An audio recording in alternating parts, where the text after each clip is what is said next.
Y tiene toda la razón del mundo. Roy Goodey, piloto de pruebas, de un lugar, creo que marcado por el estigma del misterio y que no consiguió su objetivo jamás. Un lugar ultra secreto, pero que siempre estuvo en boca de casi todos. A partir de 1989 se convirtió en un icono del mundo de lo sobrenatural, lo extraño, la conspiración. Ahora, esta misma noche, puedo decir que en primicia absoluta, estamos ofreciendo algunos documentos de una investigación que ha hecho National Geographic en torno a ese nombre, a esa nomenclatura, a esas siglas, a esa cifra que tanto resuena en el inconsciente de los amantes de lo extraordinario. Son personas que trabajaron y ahora hablan y os van a contar cosas en torno a la... Estaba justo en medio del área de pruebas nucleares en Nevada. Y a nadie le entusiasmaba la idea de ir allí. Creo que la privacidad era muy importante para realizar el trabajo y que permaneciera en el máximo. A lo largo de casi 4 décadas, el Área 51 consiguió su objetivo, ser un lugar desconocido, un lugar bajo el sello del Top Secret. A partir de una serie de filtraciones, se hila la historia de esta instalación secreta con otras no menos extraordinarias que tienen que ver incluso con tecnología de otros mundos y con ingenieros, auténticos Einstein de sus disciplinas científicas, informáticas, electrónicas, de ingeniería, que están copiando un material, una base primigenia, material recuperado, de origen, dicen algunos, extraterrestre. Se cuenta la historia de un hombre, Bob Lazar, que fue el primero en reventar la opaca pantalla del silencio. Afirmaba que él, dentro de los hangares del Área 51, se había encontrado con cosas increíbles, con cosas dignas de una película, con artilugios e incluso, aunque fuese fugazmente, con un extraño ser. Lo que hasta aquí he comentado forma parte de esa gran leyenda o realidad de este entorno en Nevada que tantos ríos de tinta ha hecho derramar. Y tantos ríos de tinta digital también, porque a partir del siglo XXI se refuerza el mito. Y como rémoras se empiezan a unir cosas que seguramente no sean verdad. El objetivo esta noche es, con estas voces que hemos escuchado y que vamos a escuchar de operarios que ahora han levantado el pequeño velo del secreto, han contado algunas cosas, aprender muchas más. Y estamos de enhorabuena. La casualidad, o causalidad, que diría aquel, y los trabajos que en Estados Unidos están haciendo ahora mismo al respecto del Área 51 nos permiten tener una visión clara y apasionante. Cuando estábamos casi configurando en nuestra mente la posibilidad de abrir las puertas radiofónicamente del Área 51, nuestro compañero Javier Sierra se encontraba de regreso de su gran gira por toda América. Pero precisamente en un aeropuerto y en una librería se encontró con una pieza clave. Él, que está siempre tan atento a las señales, se encontró con un trabajo que tenemos aquí. Dice Área 51.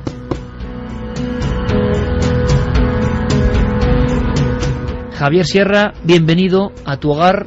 Buenas noches. Muy buenas noches, Iker. Efectivamente, fue en el aeropuerto JFK en los últimos minutos que yo pasaba en los Estados Unidos y con $35 en el bolsillo que quería gastar en la zona de tiendas del aeropuerto.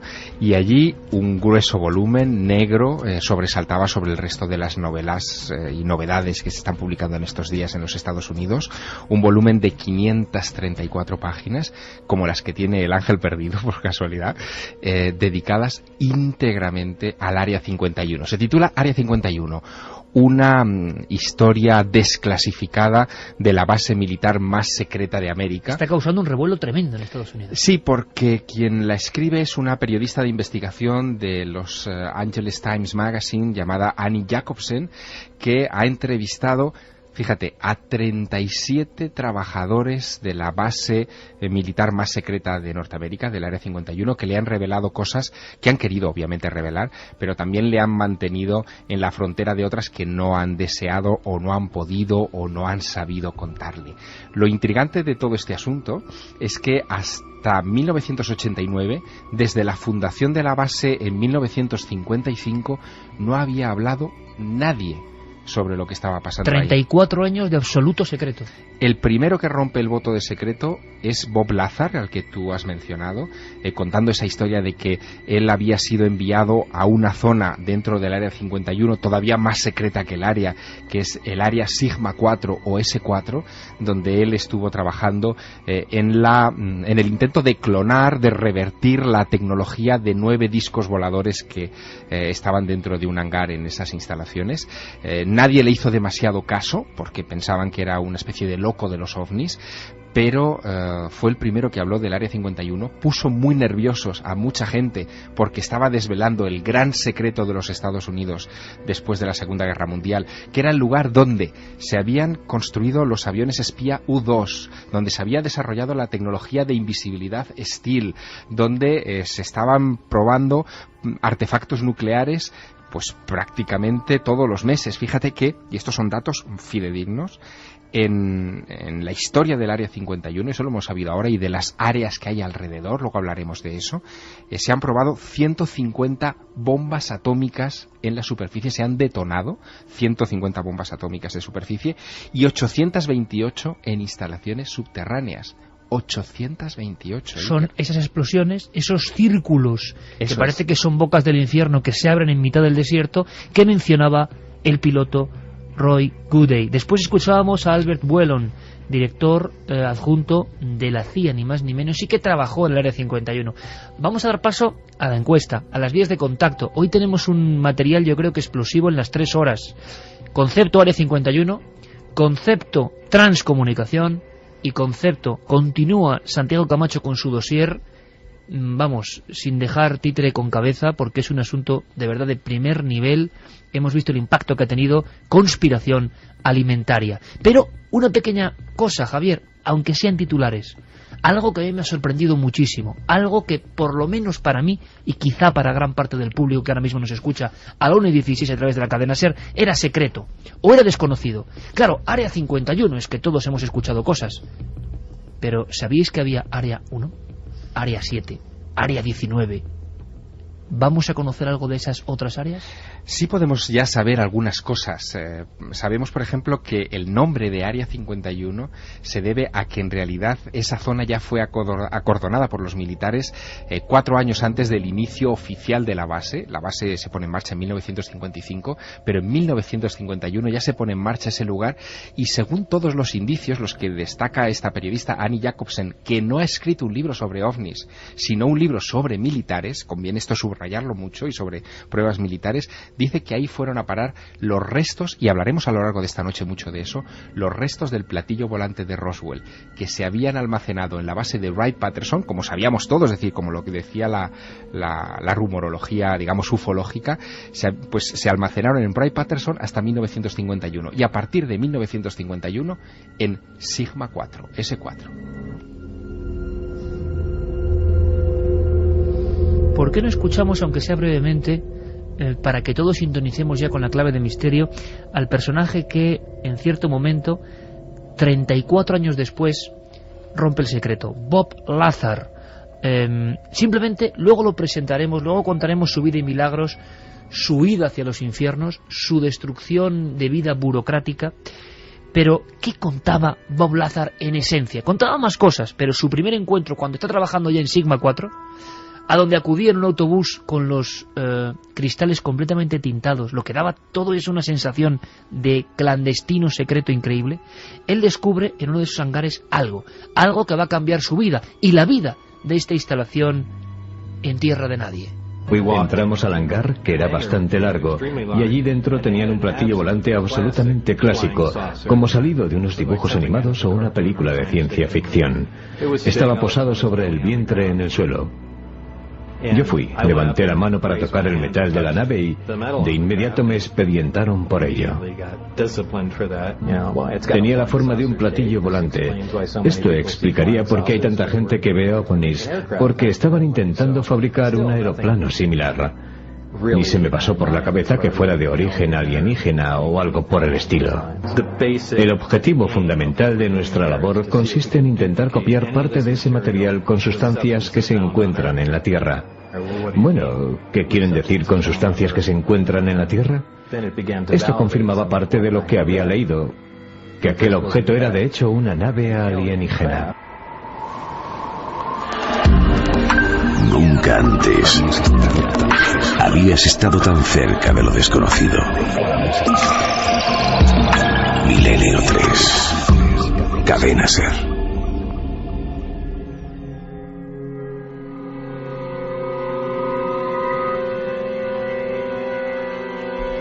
Como es lógico, tenemos las vías de contacto en esta noche tan de conspiración, perfectamente perfiladas. Carmen, buenas noches. Buenas madrugadas, Iker. Vías de contacto y una encuesta que me interesa especialmente saber cómo en el 2011, en este junio del 2011, está valorado el asunto del Área 51. ¿De fantasía, de realidad? ¿Cambiarán los datos respecto a lo que cuenten nuestros invitados o compañeros? En la encuesta ya está votando mucha gente. La pregunta es si ocultan evidencias extraterrestres en el Área 51. Pueden seguir votando en la página web ikerjimenez.com. Y por el momento, Iker, el 80,2% opinan que sí, que se ocultan evidencias extraterrestres en el Área 51, frente al 19,8%. O sea que la gente tiene claro que ahí se oculta algo, por lo menos extraño. Tiene un poder tremendo, ¿eh? Todavía evoca el mundo extraterrestre las siglas Área 51. Están ahí poderosas, 80% por el momento. Nuestros oyentes piensan que sí, que hay evidencias extraterrestres. ¿Variaría eso? Bueno, lo veremos. Pues nos pueden dar sus opiniones, sus preguntas en www.cadenaser.com. También están las vías de contacto que la gente joven utiliza muchísimo, el Facebook y el Twitter. La nave del misterio. La nave del misterio en el muro. Van colgando las preguntas. Guillermo está muy atento a lo que pase, Guillermo León allí, y vamos a ir pasándolas porque seguro que hay muchas. Así que ya nos están llegando muchísimas dudas sobre el Área 51. Y también nuestro correo electrónico, milenio3 con número @cadenaser.com. Como estamos en Feria del Libro, vamos a seguir sorteando, pues eso, grandes historias. Una que se llama Código Genético. También tenemos En el corazón de la ciudad levítica, de Baltasar Magro. El gran Baltasar. Muy bueno. Y En el mar, en las llamas, de Alberto Vázquez Figueroa. O sea que tenemos a grandes autores. Santiago Camacho, compañero, buenas noches. Buenas noches, Iker. La noticia que damos esta noche es que algunos operarios han decidido hablar. ¿Lo que han contado te sorprende especialmente? Lo que han contado nos sorprenderá, yo creo, a todos. Y fíjate que han contado una parte de lo que saben y ellos saben una parte de la verdad. Es decir, han contado lo que se puede contar y lo que les exime de estar sujetos al Acta de Secretos Oficiales norteamericana y de tener consecuencias legales por ello. Sí, y lo vamos a ir viendo a lo largo de los siguientes minutos, nos va a sorprender todo lo que se nos ha revelado. ¿Cuál es la parte que no pueden contar?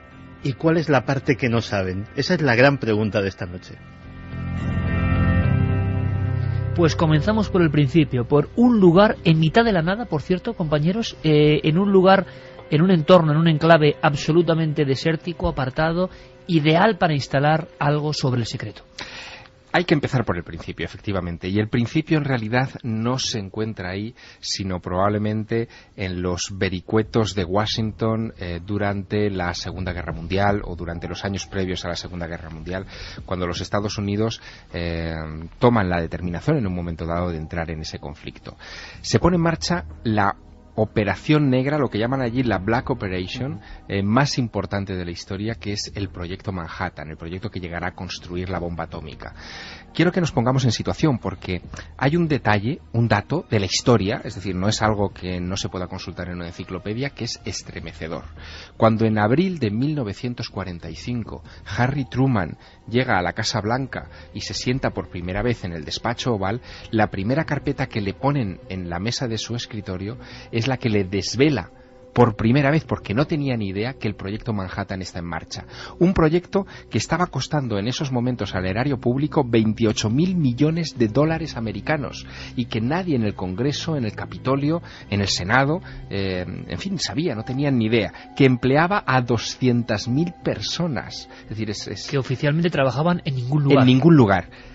Que tenía abiertas 80 oficinas a lo largo de todos los Estados Unidos de América, en distintos lugares. E incluso existía una finca en Tennessee de 60 acres que consumía más electricidad que toda Nueva York y que, sin embargo, no había llamado la atención de nadie. Es ese el momento en el que se dan cuenta de que las Black Operations, las operaciones negras, eran posibles, y ese es el momento en el que deciden, una vez terminado el proyecto Manhattan y dado a conocer tras la explosión de Hiroshima, la necesidad de poner en marcha otra gigantesca, enorme operación negra que permanecerá en secreto hasta 1989, Área 51.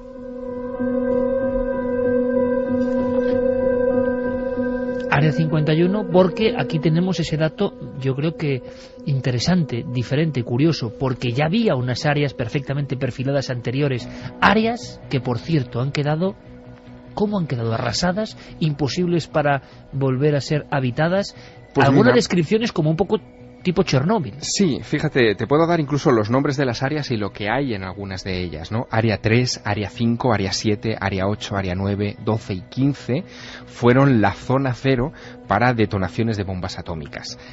Solamente un dato. No había nada, no instalaciones, sino no. parcelas de terreno. Parcelas de terreno en las que o bien se practicaba un pozo vertical y se introducía una bomba y se detonaba, o bien se hacían unas galerías subterráneas horizontales, digamos como el metro o como las redes de metro modernas, y se instalaban artefactos de gran potencia, o bien se suspendían bombas en globos atmosféricos a poca altura para detonarlo a cierto nivel, digamos, para crear una detonación que afectase a la atmósfera, o se colocaban sobre torres de madera. En esos lugares, por ejemplo, del 12 de septiembre al 30 de octubre de 1958, se detonaron 37 bombas atómicas. 37.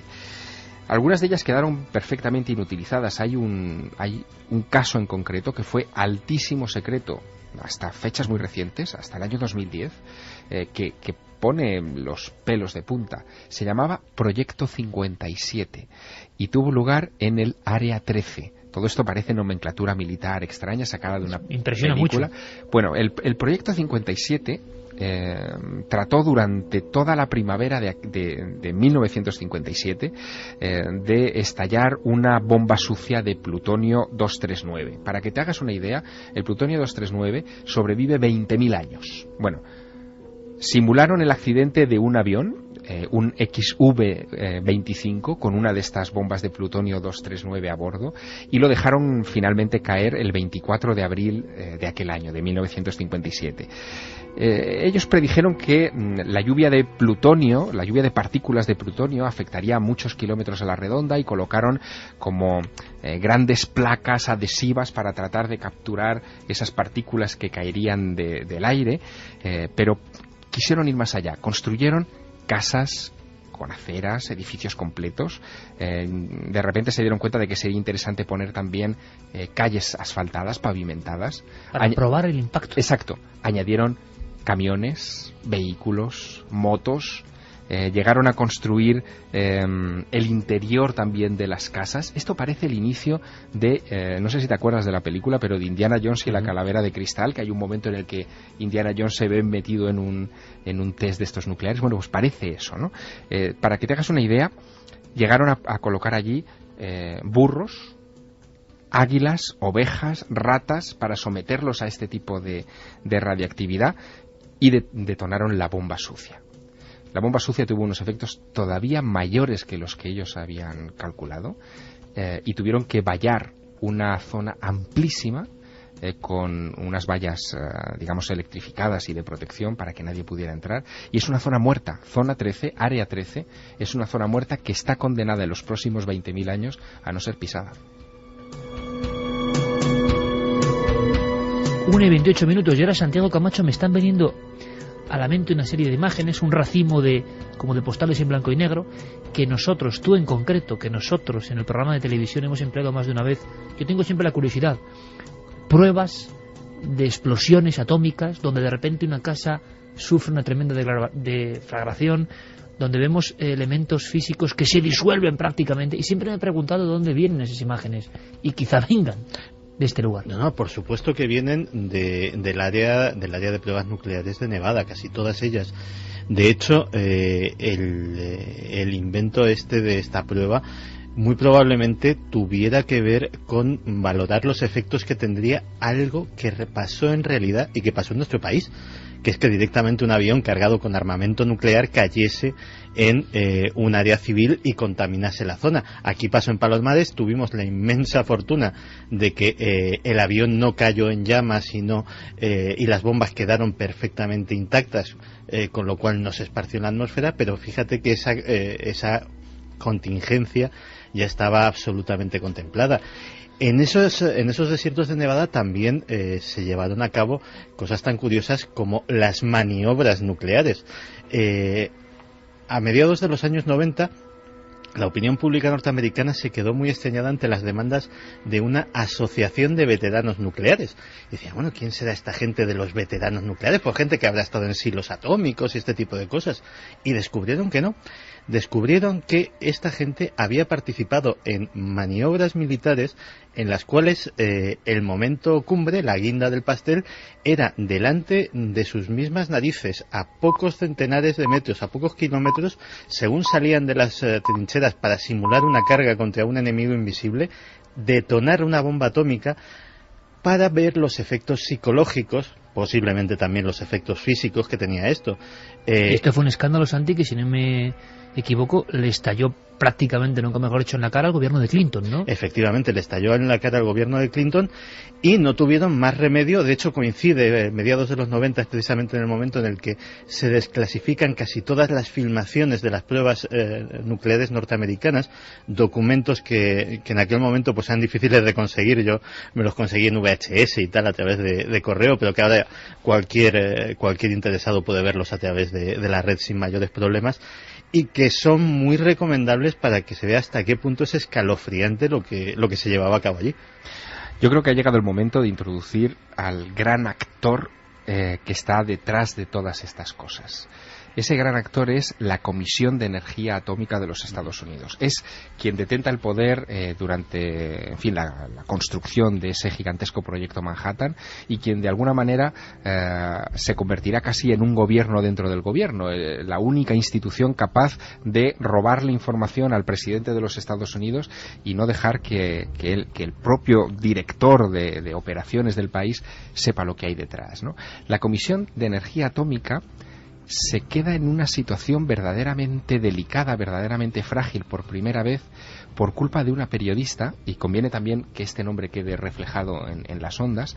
Sucede en 1993, la periodista trabaja para un periódico de Nuevo México, se llama Eileen Welsom, y es la que hace todo un trabajo de investigación sobre los experimentos que se conducen en la Guerra Fría con ciudadanos norteamericanos que, sin saberlo, son irradiados y sometidos a toda clase de experimentos. De ahí surge esa asociación de veteranos nucleares que mencionaba hace un instante Santiago Camacho.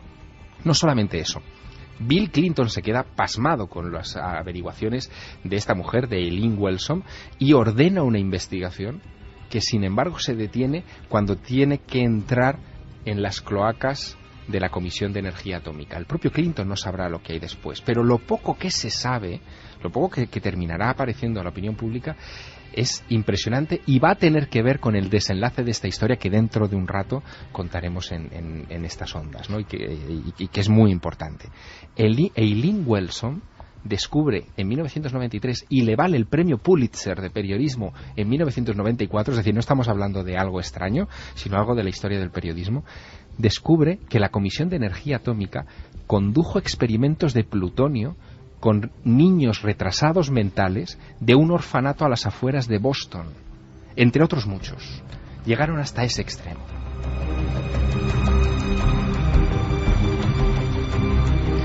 Me estaba quedando pasmado con lo que decía Javier, porque los paralelismos son increíbles. Porque mientras que la Comisión de Energía Atómica en Estados Unidos se convertía en un gobierno dentro del gobierno, en la Unión Soviética pasaba exactamente lo mismo. Cuando hablábamos de Chernóbil, nos dábamos cuenta de que el KGB el todopoderoso, presuntamente KGB, había hecho repetidas denuncias sobre el asunto Chernóbil, sobre las medidas de seguridad, sobre los modos de operación, y ni el KGB tenía potestad para meterle mano a la industria nuclear y al entramado nuclear soviético. Ese esquema parece que estaba el gran tabú, ¿no?, replicado en los dos bloques. Y nosotros, fijaos amigos, que hemos hecho una pregunta que quiero saber cómo va ahora mismo. Hay muchísimas cuestiones, estoy seguro, porque este tema levanta la curiosidad. ¿Por qué extraterrestres también? En este englobado de un secreto tremendo, de unas pruebas terroríficas. Una vez más, sinceramente, la maldad humana, ¿no? Porque, sea cual sea el objetivo, poner a niños con problemas, niños con retraso, niños deficientes, ante pruebas atómicas, me parece una de las grandes aberraciones de la historia. Hay muchas más aberraciones. Iker, piensa que estamos hablando de que todo esto arranca en las postrimerías de la Segunda Guerra Mundial. Tanto los Estados Unidos como la Unión Soviética, y este es otro dato clave que deslizamos esta noche, hacen un pacto con el diablo. Están tan fascinados, soviéticos y norteamericanos, con esa energía maravillosa, ¿no? Sí, y con los avances de la tecnología nazi, que pactan con los nazis unos y otros. En Estados Unidos es muy conocida la historia, es la operación Paperclip, sí, la operación que reclutará a muchos grandes científicos norteamericanos, que incluso llevará a los Estados Unidos a hacer una auténtica caza del hombre en busca de grandes científicos que están ocultos, bien en la Francia liberada, bien en la Alemania. Y muchos auténticos asesinos despreciables. No, totalmente. Pero fíjate hasta qué punto. Las agencias de inteligencia norteamericanas, por eso digo lo del pacto con el diablo, ocuparán buena parte de su trabajo en aquellos años en ocultar el historial de crímenes nazis para justificar que puedan trabajar dentro de territorio americano. Y un dato de 2011, es decir, de este año, 600 millones de páginas sobre el uso de esos científicos nazis tras la guerra siguen siendo clasificados hoy en 2011 en los Estados Unidos de América. Las puertas del Área 51 nos conducen a un mundo terrorífico, a un mundo humano. ¿Por qué, decía yo, se añade el concepto todavía más alucinante de los extraterrestres en todo este entramado que, como decía aquel, humano, demasiado humano, ¿no? Con todas las terribles penurias de una época de Guerra Fría y el hombre utilizado como mera cobaya? Pero ¿cuándo aparece aquí el concepto secreto y encima ya material de otros mundos? Hemos lanzado una encuesta. Hemos lanzado una pregunta en ikerjimenez.com, el debate de la semana en Milenio 3. ¿Se ocultan evidencias extraterrestres en el Área 51? Por el momento nos dice un 81,6% que sí que se ocultan. Y podemos sondear, aunque sea brevemente, casi en teletipos, qué pregunta la gente, qué pregunta nuestro público, de qué están convencidos, solo para saber cómo está en el 2011 este tema que yo sinceramente creía quizá más trasnochado, más pasado. Parece que la luz de los focos sobre lo que pasaba ahí no era para tanto, dicen algunos, y de pronto esta investigación de este libro en Estados Unidos vuelve a demostrar que había pues mucha más cera combustionando ahí dentro a nivel de misterio. Hombre, por las preguntas y las opiniones que puedo ir recogiendo, la mayoría de la gente se pregunta si de verdad se guardan allí seres extraterrestres, evidencias extraterrestres, si en España hay un Área 51, también lo ha preguntado mucha gente, y en lo que todos están convencidos es que Estados Unidos, en esas áreas, no solo en el Área 51, sino en las que ha comentado Javier, se guardan muchos secretos que cuando salgan a la luz pues pueden cambiar la historia. Extraterrestres, ¿en qué momento? ¿En qué instante? ¿Hasta 1989 no hay ninguna relación? No, desde el principio. Desde el principio. Antes te comentaba que Área 51 recibe su nombre porque en 1951 supuestamente viajan los restos del OVNI de Roswell desde la base aérea de Wright Field entonces, hasta ese lugar perdido en el desierto de Nevada, cerca del lago Groom. Y digo desde el principio porque hay muchas historias de esos primeros momentos muy llamativas. El propio accidente de Roswell, que está muy conectado con esta historia, es uno de esos casos todavía hoy lleno de lagunas y que sin embargo Annie Jacobsen ha querido encontrar una luz al respecto que comentaremos más adelante. Ese asunto tiene que ver con la indudable caída de un objeto no identificado a las afueras de Roswell, Nuevo México. Eso queda fuera de toda duda. Algo que sorprende, algo que es recuperado por la Fuerza Aérea, algo que es reconocido por la Fuerza Aérea y horas después desmentido diciendo que había sido toda una confusión. En el año 2005, muere una persona que yo conocí, que yo entrevisté en Roswell, en Nuevo México, años atrás, que era Walter Haut. Walter Haut fue el encargado de redactar el comunicado de prensa en el que se decía que la Fuerza Aérea había recogido los restos de un disco volante. Walter Haut deja como testamento un juramento, una declaración jurada, que solamente debería abrirse cuando él hubiese fallecido, cosa que se hizo. Lo que decía esa declaración jurada es que no hubo uno, sino 2 accidentes, que es algo que ya muchos investigadores habían sostenido, que hubo recuperación de cuerpos pequeños de 1,20, 1,25 de alto, grandes cabezas, ojos extraordinariamente abultados y grandes, manos alargadas, que se recogen en el segundo de esos accidentes, y que él está convencido, según esa declaración jurada, que eran extraterrestres y que a él lo obligaron a desmontar todo aquel primer comunicado porque sus superiores tuvieron miedo de no saber a qué se estaban enfrentando. Perdona, Javier, ahora que describías esos seres, últimamente han salido en internet vídeos de alguien que dice haber trabajado en el Área 51 y que ha filtrado unas imágenes donde se ven esos seres que tú ahora mismo has descrito, con una cabeza muy grande, como en forma de pera, unos ojos almendrados, unas manos extremadamente largas igual que los brazos y un cuerpo, ¿verdad?, bastante largo y piernas muy cortas. Y están muy bien hechos, es lo que sabemos a nivel de imagen, están muy bien hechos y son o mueven animatronics los párpados incluso, o una generación de 3D realmente impresionante, pero se está filtrando ahora en el 2011 como material en toda esta corriente tipo Wikileaks, informes de gente que trabajó ahí, con lo cual el mito sigue reverdeciendo laureles. Aquí hay 2 hipótesis que son las que van a planear sobre nuestra mesa de trabajo toda esta noche. 2 hipótesis que tenemos que equilibrar mucho. Una, que se estén filtrando todas estas informaciones sobre extraterrestres porque a los servicios de inteligencia y a la Comisión de Energía Atómica le interesa hacer creer que todos son extraterrestres. Porque nos estemos acercando a una verdad muy peligrosa, Jacobsen, a la verdad. A la verdad que luego contaremos según ella cuál es, porque es verdaderamente sorprendente su hipótesis.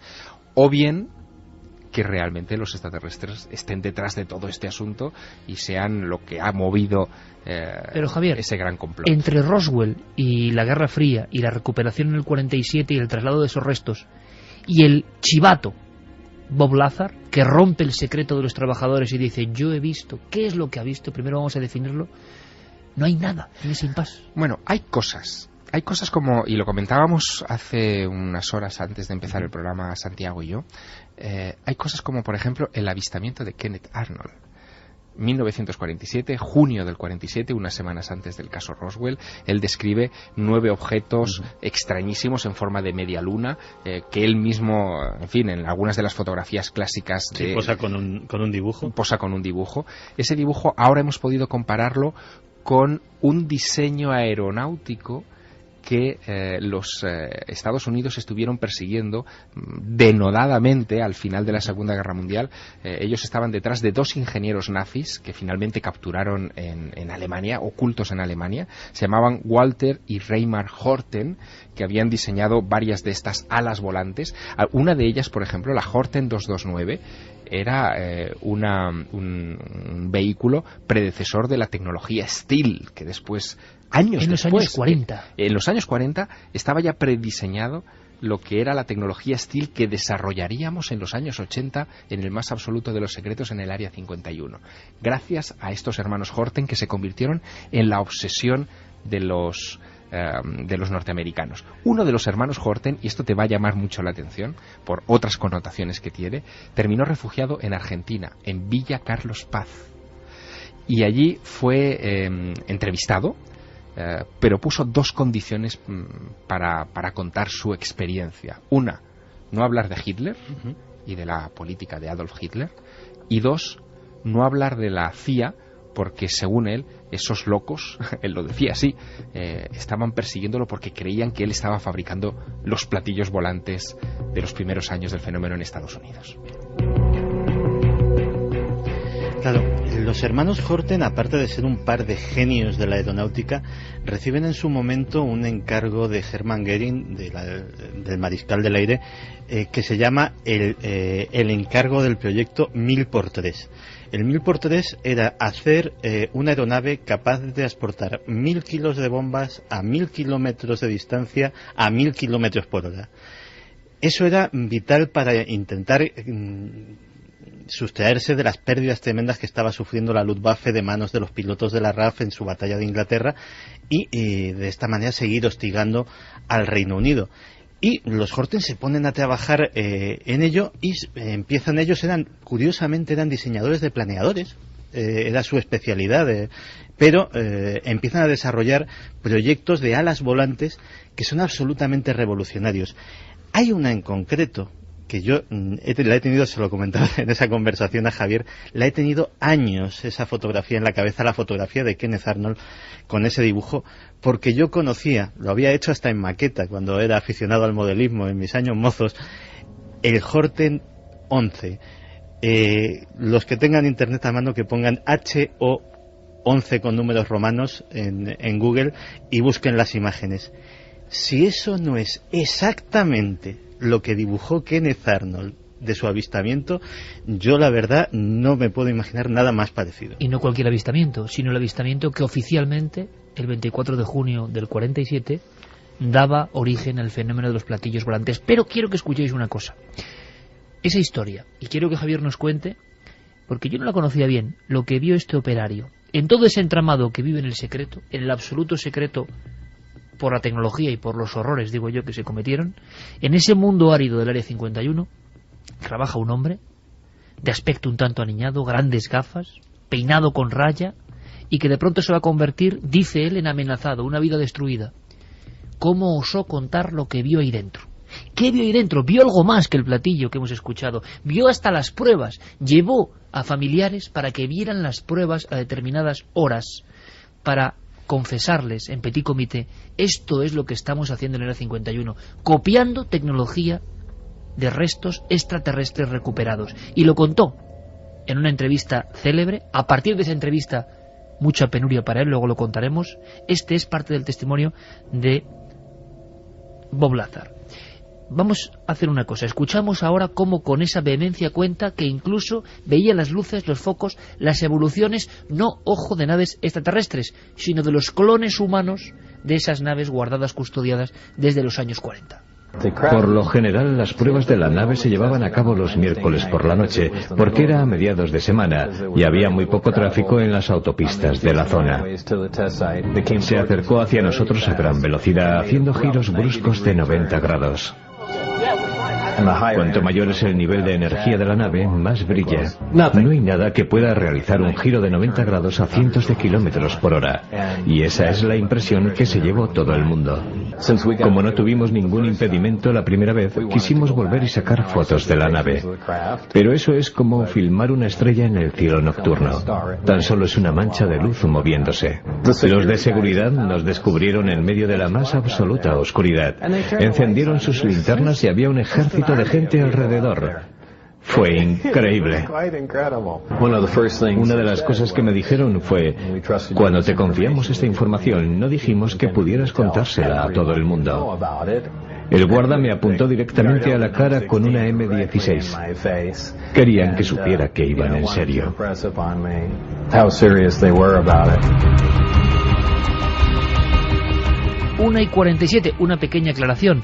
No es 11, es 9, la dislexia Camachil ataca de nuevo. El modelo era exactamente HO9, ¿no? HO9 o Horten 229 también se le... Para saber de este ala volante, de este ovni prehistórico casi de la época de los nazis. Javier, Bob Lazar contando que rompe la barrera absoluta de la confidencialidad, se salta a la torera, porque esta es la realidad. Algo le impresiona tanto dentro de ese hangar, claro, que decide hablar. Y no solo la nave. Hay una escena que tú me contaste y de verdad que me ponía los pelos de punta, sinceramente, porque yo no lo sabía, no lo conocía o lo había olvidado. Era una escena más fugaz de lo que yo recordaba. pero tan impresionante para este hombre, un pequeño genio en su ámbito científico, que aunque sea entre sombras, que ya es curioso, y en un pasillo secreto del Área 51, marcará su vida, absolutamente. Bueno, Bob Lazar entra a trabajar muy joven en el Área 51 y está trabajando durante un año porque Edward Teller, el padre de la bomba termonuclear, se queda maravillado con las habilidades de este ingeniero. Él había aparecido en la prensa de Nuevo México, sobre todo, porque había hecho algunos inventos muy curiosos, como un coche propulsado por cohetes jet, que le llamaron mucho la atención a Teller. Y él entra a trabajar como técnico, ¿no?, en esa zona de que es S4, la de mayor secreto del Área 51. Firma un montón de contratos y de juramentos de confidencialidad. Creo que había uno que era 10 por 10 años de cárcel si decía cualquier cosa en torno a lo que él veía. Absolutamente. Bueno, ese y otras amenazas mucho mayores, ¿no? El caso es que él trabaja a gusto en esos 9 objetos que parece que son tecnología, digamos, copiada, clonada de esas naves supuestamente extraterrestres que están en el Área 51. Él afirma que están allí en unos hangares y que puede llegar a tocarlos. Él los toca y trabaja con ellos. Pero en un momento dado, él abandona siempre su puesto de trabajo por un pasillo estrecho, acompañado siempre de 2 guardias de seguridad que lo conducirán hasta Janet 737, que es un Boeing 737 que está aparcado sin ningún tipo de distintivo en un aeropuerto cercano, para devolverlo a Las Vegas y de ahí él ir a casa. Y un día, en ese pasillo que cruza al final de su jornada laboral cada semana, de repente levanta la vista, que es algo que él tenía prohibido, del suelo, y ve en una ventana lateral de ese pasillo a otros 2 hombres que llevan a otro individuo, digamos, custodiado. Ese individuo es lo que a él le estremece. Es un tipo bajito, con la cabeza grande, con los ojos también almendrados y enormes, y que indudablemente para Bob Lazar es un extraterrestre y probablemente, es la conclusión a la que él llega, el dueño o el legítimo propietario de los objetos que él está tratando de clonar.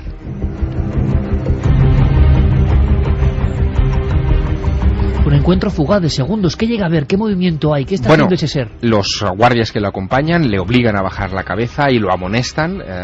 Entienden que no ha visto nada porque ha sido una cosa muy fugaz, muy rápida, pero Bob Lazar se queda traumatizado a partir de ese momento. Su historia, dentro de lo absurdo, tiene un punto de coherencia, porque algo se rompe en su interior. Él ya no cree que está trabajando con una tecnología recuperada, sino que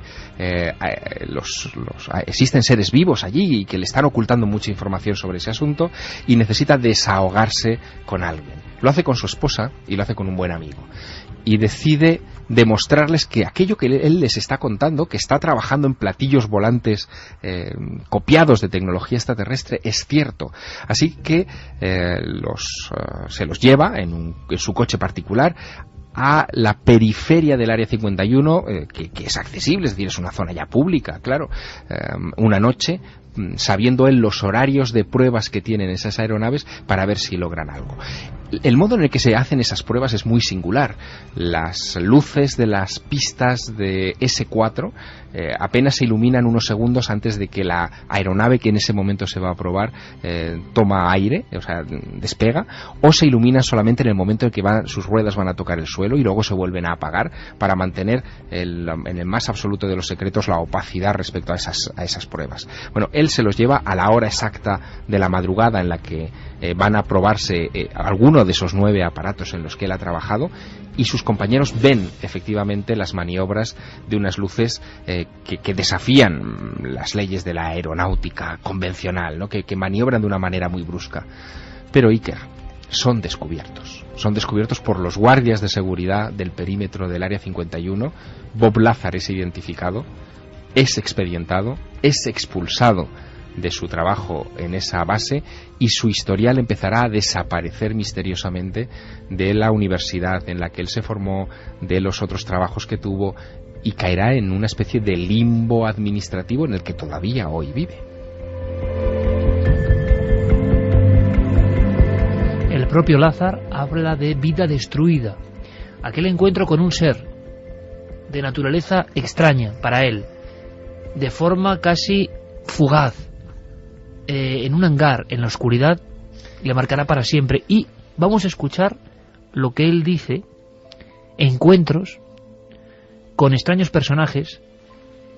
Ahora os preguntaré, ¿loco o cuerdo Bob Lazar? Pero años después de aquel 89, de aquella confesión pública, él decide dar esta entrevista para así asegurarse, de alguna forma matarlo después sería pues una rúbrica de que había un secreto real extraterrestre en el Área 51, pero va contando más cosas. Se olvida la gente de la popularidad momentánea de Lazar, de sus declaraciones increíbles, los periódicos del día siguiente necesitan otro tipo de información, pero él vive algunas consecuencias que, ojo, no son muy distintas y situaciones no muy diferentes de las que han vivido otros testigos metidos en el mundo de lo extraño. Porque yo, sinceramente, he entrevistado a mucha gente en los casos más raros ocurridos, por ejemplo, en España, y luego han tenido la sensación de ser perseguidos, vigilados. Debajo de su domicilio alguien que le observa, un coche que le sigue. En el caso de Lazar había cosas todavía más flagrantes. Estaba conduciendo por Charleston Boulevard en Las Vegas, y al llegar al carril de acceso a la autopista, un coche intentó mantenerse a mi altura. Escuché un disparo de arma y me llamó la atención. En el vehículo había un tipo con un arma. Yo salí del carril, paré en el arcén y me quedé paralizado dentro de mi coche. Pensé que vendría hacia mí y yo no podría evitarlo.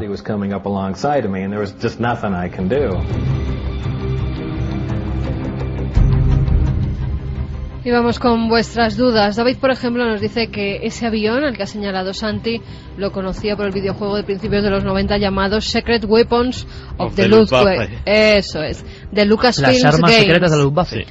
El avión solo tenía combustible para volar 10 minutos. Diego Sánchez dice, hola amigos del misterio, hablando sobre el Área 51, decir que en ella se encuentra la pista de aterrizaje más grande del mundo. ¿Qué es lo que aterriza allí? Pues son casi 8 kilómetros de pista de aterrizaje y bueno, lo que se ha dicho es que podía servir de pista de aterrizaje de emergencia para una lanzadera espacial o también de pista de despegue del mítico Aurora, el avión espía que nadie sabe cómo es porque ha sido el proyecto mejor guardado de la Fuerza Aérea estadounidense. Pedro Solano Pulido dice, siempre que se describen supuestos extraterrestres se habla de grandes manos, de muy altos o muy bajos, cabeza grande y con forma de limón, etcétera. En definitiva, el estereotipo del cine. ¿Pero sabéis de alguna otra descripción de ETs que os haya sorprendido? Pues prácticamente todo lo que tú te imagines, eso se ha visto en torno a los supuestos ovnis. Yo recuerdo hasta un póster que había, ¿verdad?, con los distintos seres extraterrestres. Claro, la clasificación de Jader Pereira, un clásico. Exacto. Total. Y ha habido formas, sería otro programa, pero hasta como de una forma de poste de la luz con una cabeza triangular en Santander en plena carretera. Es decir, lo más extraño, formas como de amebas, siempre según la ufología. Acuérdate del ser de Évora. El ser de Évora, Sí. de todo. Juan Luis Robles Rodríguez, al final de la Segunda Guerra Mundial, los estadounidenses y los soviéticos se pegaban por secuestrar a los científicos de la Alemania nazi que, de acuerdo o no con el régimen de Hitler, hicieron avances científicos impresionantes. Lástima que se utilizara para matar a seres humanos. Mira, me acabas de dar una idea para un futuro programa que nunca hemos hecho. Formas que la ufología, no nosotros, ha dicho como clasificación, de alguna forma, que están ubicados las entidades extraterrestres. Y ha habido casos absolutamente llamativos, curiosísimos y rarísimos. Y un día lo comentamos. Por cierto, uno de ellos en Villa Carlos Paz, el lugar a donde fue este científico nazi, un hombre vestido como con un traje enllantado en su cuerpo y una luz en la mano que despedía extraños haces. De aspecto bastante ario, por cierto. Por cierto. Javier nos dice que él ha estado en Roswell y que el supuesto ovni cayó en un rancho bastante alejado de la población. Hay una fotografía en la que se observa una nota que revela que el ovni ni se estrelló, que sí que se estrelló allí. Perdón. También nos dice Alberto, desde Coslada, buenas noches milenarios. ¿Es posible que el tema de los ovnis y naves que supuestamente esconde el gobierno de Estados Unidos en el Área 51 sea una perfecta tapadera que les permita a ellos guardar mejor el verdadero secreto? ¿Sabéis si es cierto que el Área 51 está conectada por túneles subterráneos por los que circulan trenes o a otras instalaciones secretas distribuidas por todo el país, o es solo una leyenda urbana? Que muchos saludos, Javier, que es el que te regaló el escarabajo egipcio hace una semana. Pues eso a la vuelta, porque a la vuelta vamos a saber algo muy importante, las conclusiones de este trabajo que en Estados Unidos ha causado tanta expectativa. expectación. Sergio desde Sevilla, solo hay que analizar toda la historia de la humanidad para ver con claridad de qué llevan aquí desde siempre, se refiere a los extraterrestres. Sobre el Área 51 solo decir que cuando el río suena, agua lleva. Bueno, Área 13 queda inhabitable por los próximos 20.000 años. ¿Y cómo protege a animales salvajes y pájaros que pueden entrar y contaminarse y después salir? En España llega arena del Sáhara y allí también sopla el viento, nos decía Pedro. Llegaron a hacer experimentos incluso con gusanos a los que irradiaban y se los daban de comer a aves para ver si las aves se llevaban la contaminación a otros lugares y podían ser incluso llegar a ser consumidos por el ser humano. Pero vamos, a día de hoy, mucho más cerca del Área 51, en el sarcófago de Chernóbil entran y salen los pájaros de manera bastante constante. Adrián de Madrid dice: hola equipo, yo estoy convencido de que en el Área 51 experimentan con nuevas formas de energía, posiblemente copiadas de objetos no fabricados por el hombre. Saludos. También nos escribía Charo: es que pone los pelos de punta, es horrible lo que el hombre ha hecho y está haciendo a la humanidad y a la naturaleza. Yuset dice que él es del 76 y que desde que tiene uso de razón siempre ha oído hablar del Área 51. Gracias a todo el equipo por el magnífico trabajo que realizáis, pura investigación.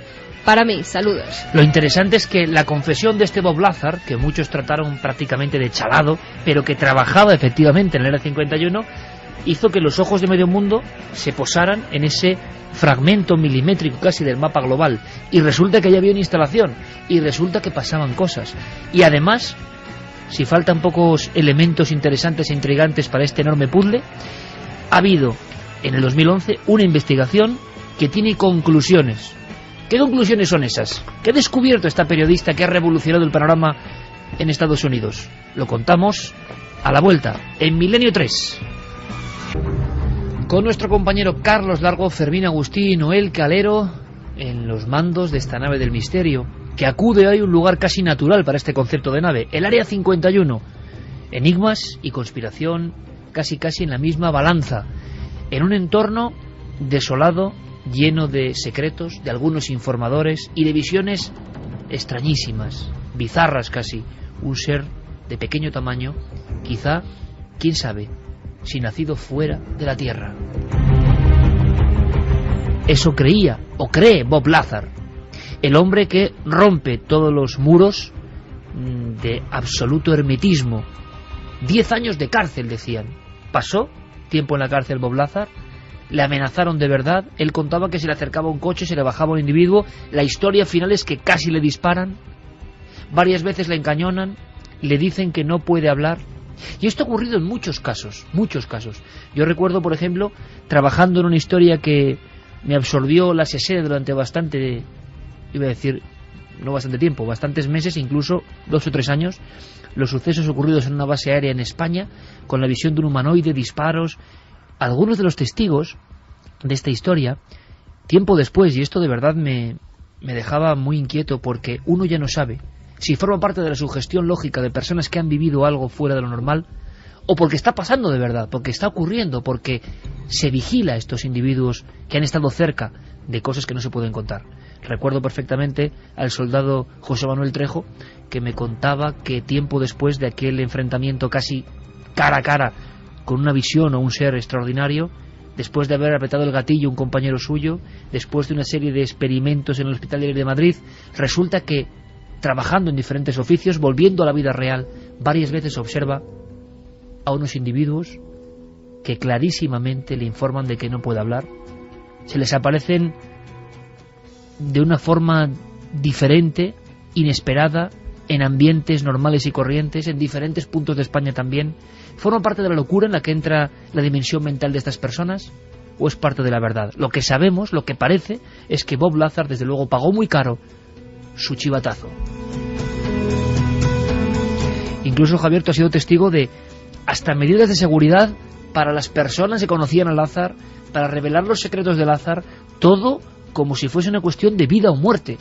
Cuando la historia de Bob Lazar se hace pública, flotan en el ambiente cosas que a los más veteranos, a los milenarios más veteranos, sin duda les traerán recuerdos de otra época. Es el momento en el que se habla del informe Matrix, por ejemplo, y de ese supuesto pacto entre extraterrestres y el gobierno de los Estados Unidos, en el que Estados Unidos cedería ciudadanos suyos a una potencia alienígena a cambio de tecnología, para el proyecto entonces muy famoso de Guerra de las Galaxias, la iniciativa Guerra de las Galaxias o de defensa estratégica puesta en marcha por Ronald Reagan. Es la época en la que aparecen los documentos que hoy sabemos que son falsos, que fueron un fraude, de Majestic 12, ese famoso memorándum en el que se hablaba de un comité dirigido por Vannevar Bush, que era el asesor científico del presidente Truman y uno de los personajes clave en el proyecto Manhattan, para digamos estudiar el accidente de Roswell. Y en ese ambiente de finales de los 80 y principios de los 90 surgen algunos personajes curiosos como John Lear. John Lear es el hijo del fundador de la compañía de jets Lear Jet, que es muy importante en los Estados Unidos y que de repente se convierte en uno de los abanderados de que efectivamente el pacto entre extraterrestres y su gobierno es cierto, y acusa incluso al presidente de los Estados Unidos de alta traición. Bueno, yo recuerdo haber conocido a John Lear en una conferencia en la que él iba a hablar precisamente de las revelaciones de Bob Lazar y el Área 51 en un congreso que se llamaba el Hull Life Expo en Los Ángeles, donde la expectación, te puedes imaginar, de recibir a este personaje importante del mundo tecnológico y financiero norteamericano era máxima.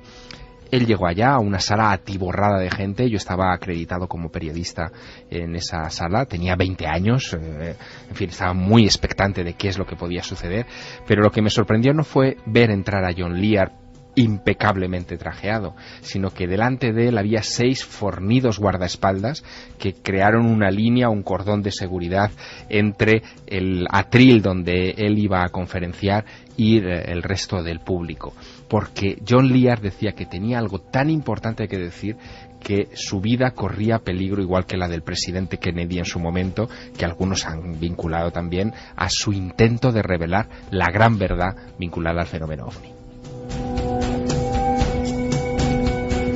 ¿Y contó algo de tal calibre, el tal John Lear? Habló del pacto y habló de esa alta traición del presidente de los Estados Unidos y de que se nos estaba vendiendo, o se estaba vendiendo a ciudadanos norteamericanos a esa potencia extraterrestre.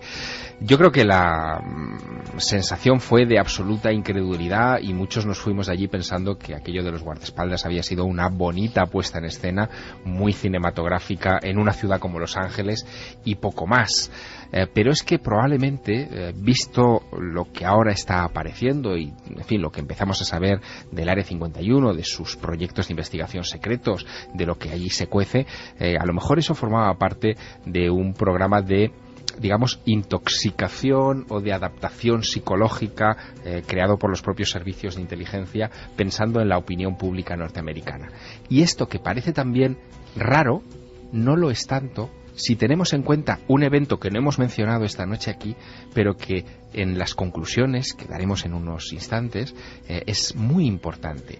Ese evento se llama La Guerra de los Mundos, 1938, la emisión de Orson Welles. Hablamos del año 38, es decir, una década antes de los sucesos de Roswell y de que nadie se plantease montar un área de experimentación militar secreta en Nevada, ¿no? Pero ahí ocurrió algo muy importante: la historia de la caída de un objeto de procedencia marciana en las afueras de Nueva York, radiada en una emisora nacional por Orson Welles, desata tal pánico que de repente los propios predecesores de los servicios de inteligencia norteamericanos palidecen pensando que si eso lo hubiera hecho una potencia hostil, estaría aniquilando el sistema de defensa de una gran nación como los Estados Unidos de América, y que no era un asunto para tomárselo a broma.